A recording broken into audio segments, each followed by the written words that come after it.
judiciaire de Bayonne et du commissaire Calia, qui est le chef du district de la sécurité publique de Bayonne. Je m'exprime aujourd'hui devant vous à la suite de ce drame absolu qui a légitimement suscité une émotion considérable, qui appelle, je crois, une responsabilité de tous dans l'expression et dans sa modération. Par la personnalité de la victime, tout d'abord, un professeur extrêmement investi dans son établissement, unanimement apprécié, aimé de ses collègues, des élèves, sa famille, et j'ai pu rencontrer hier son conjoint, qui fait preuve de beaucoup de dignité et de courage face à l'effroi et à la tragédie de ce crime. Par rapport aux nombreuses personnes aussi qui sont affectées par cet assassinat, je le rappelle, et je pense bien sûr aux élèves du lycée Saint-Thomas d'Aquin, de Saint-Jean-de-Luz, et à toute la communauté enseignante. Et puis aussi par la personnalité du mis en cause, qui a aussi une famille, qui est un mineur de 16 ans et qui bénéficie, je le rappelle également, des droits associés à la présomption d'innocence. Ce que je voudrais souligner en second lieu, c'est la mobilisation et la réactivité de tous ceux qui ont dû intervenir sur les lieux de la commission des faits. Les professeurs, tout d'abord, qui, avec le plus grand sang-froid possible dans de telles circonstances, ont apporté les premiers secours à la victime. Aux services d'urgence, pompiers, SAMU également, qui ont tout mis en œuvre pendant 1 heure pour tenter de réanimer cette dernière.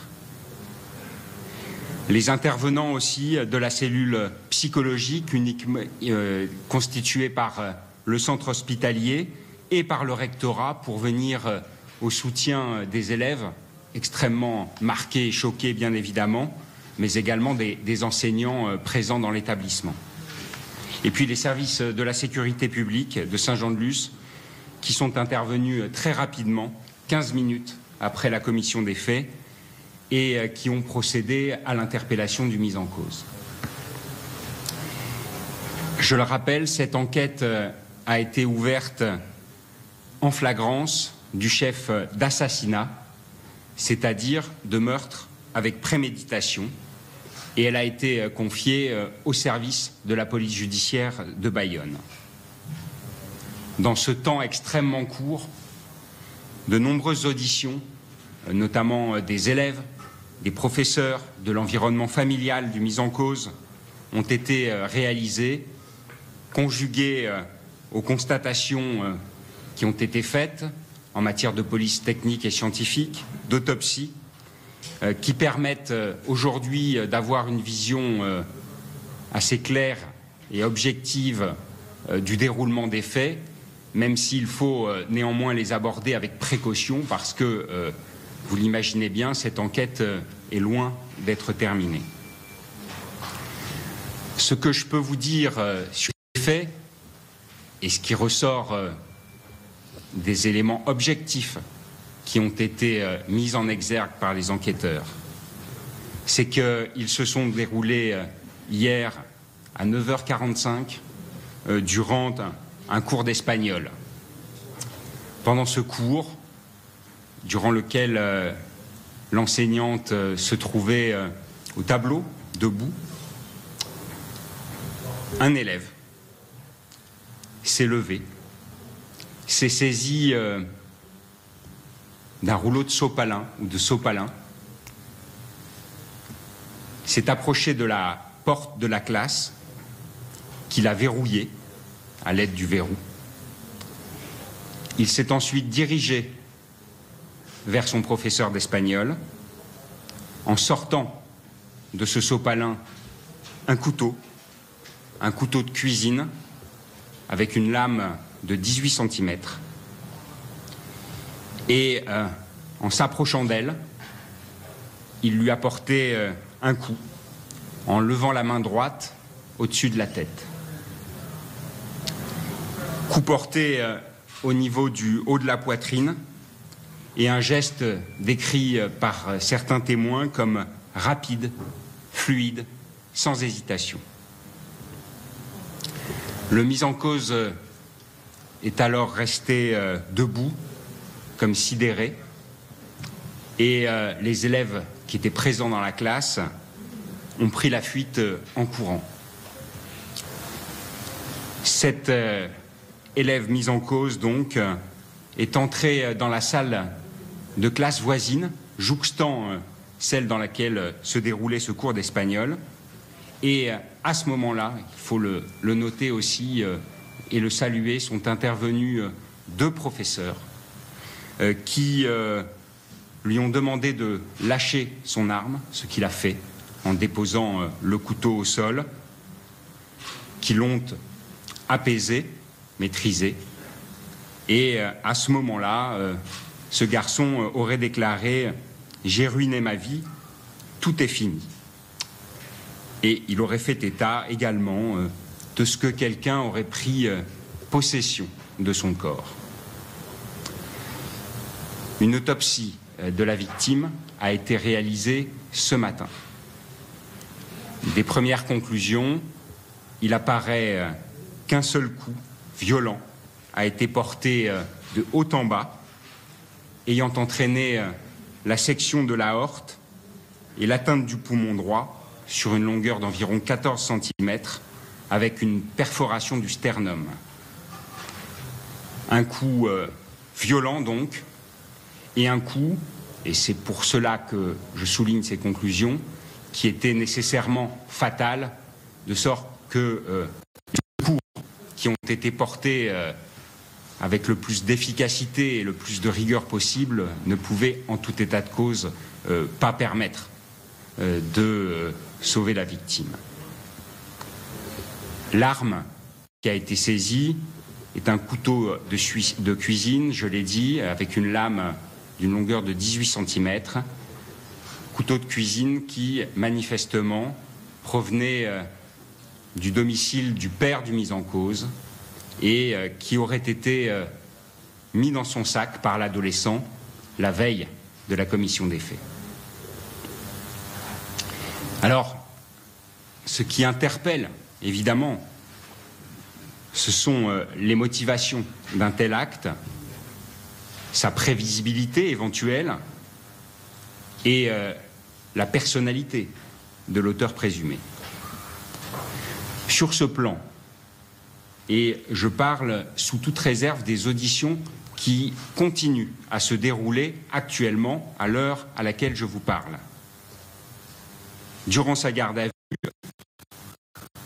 le mis en cause a fait état, a mis en avant une petite qui lui parle, un être qu'il décrit comme égoïste, manipulateur, égocentrique, qui l'incite à faire le mal et qui lui aurait suggéré la veille de commettre un assassinat.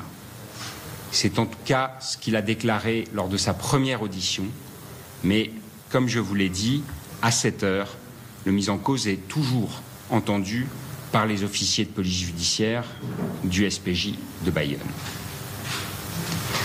On sait aussi qu'il avait été affecté par une dispute qu'il avait eue la veille avec un camarade.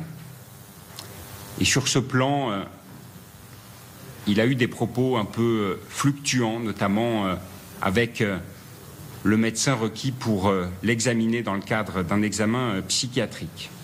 En tout cas, il aurait mis en avant qu'il aurait voulu commettre les faits en la présence de ce garçon avec lequel il s'était disputé, comme pour le punir d'une certaine manière. Il admet aussi une forme d'animosité à l'égard de sa professeure d'espagnol dans une matière où ses résultats n'étaient pas bons, contrairement aux autres enseignements. Ce mineur, cet adolescent, était jusqu'à ce jour inconnu de l'autorité judiciaire, non seulement sur le plan pénal, mais également en matière d'assistance éducative et inconnu également des services de l'aide sociale à l'enfance. C'est un garçon manifestement intelligent, travailleur, décrit comme malgré tout solitaire et maladroit dans sa relation à autrui, et qui présentait depuis l'enfance des troubles dysorthographiques et dysgraphiques. Il a fait état également de faits de harcèlement dont il aurait été victime dans son précédent établissement et qui l'aurait beaucoup affecté. En tout état de cause, il est objectivé qu'il était suivi par un médecin psychiatre, qu'il avait réalisé au mois d'octobre 2022 une tentative de suicide médicamenteuse et que depuis il faisait l'objet d'une prescription d'antidépresseurs. Pour autant, cet adolescent a été soumis à la demande de mon parquet à un examen psychiatrique dont je rappelle qu'il a été réalisé dans le temps et dans les conditions de la garde à vue, de sorte qu'il appellera nécessairement des expertises complémentaires approfondies ultérieures.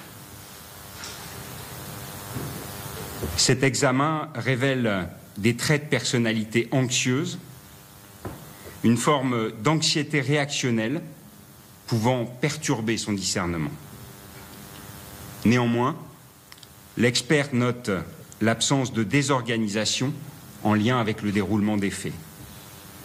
Il ne retrouve en l'état aucune maladie mentale de type schizophrénie, état maniaque, mélancolie ou retard mental, ni aucune décompensation psychiatrique aiguë. Il décrit des éléments de dépression de l'adolescent évoluant depuis une année. Qu'est-ce que signifie ce premier examen ? Que cet adolescent apparaît accessible à une responsabilité pénale, sous réserve, là encore, comme je vous le disais, des expertises qui devront être ordonnées et d'une possible altération de son discernement. Au regard de l'articulation des faits, de leur évidente préparation, mon parquet ouvrira demain une information judiciaire sous la qualification de meurtre avec préméditation. J'ai bien conscience que, à cette heure, les réponses, les motivations d'un tel acte, qui à mes yeux ne présentaient aucun caractère de prévisibilité, demeurent évidemment insatisfaisantes. Et ce sera aussi tout l'enjeu de l'information judiciaire qui sera ouverte demain et qui devra s'attacher à préciser les ressorts, les mécanismes de ce passage à l'acte, en lien notamment avec une étude beaucoup plus approfondie de la personnalité du mis en cause et de son évolution, une étude bien plus approfondie que celle qui peut être réalisée dans le temps d'une garde à vue. Et c'est en tout cas les éléments dont nous disposons aujourd'hui et qui, je l'ai dit à mes yeux, justifient pleinement l'ouverture de cette information judiciaire sous cette qualification d'assassinat. Je vous remercie. Vous avez demandé le placement en détention Mon parquet demandera le placement en détention provisoire. Oui. Est-ce qu'il avait pu laisser transparaître ses intentions la veille ou quelques jours avant auprès de camarades, d'échanges particuliers ? Non, je sais que c'est une rumeur qui a couru, mais vous savez, après de tels agissements, il y a beaucoup de rumeurs qui circulent. Aujourd'hui, nous n'avons pas objectivé cet élément-là. Qu'est-ce qu'il dit ?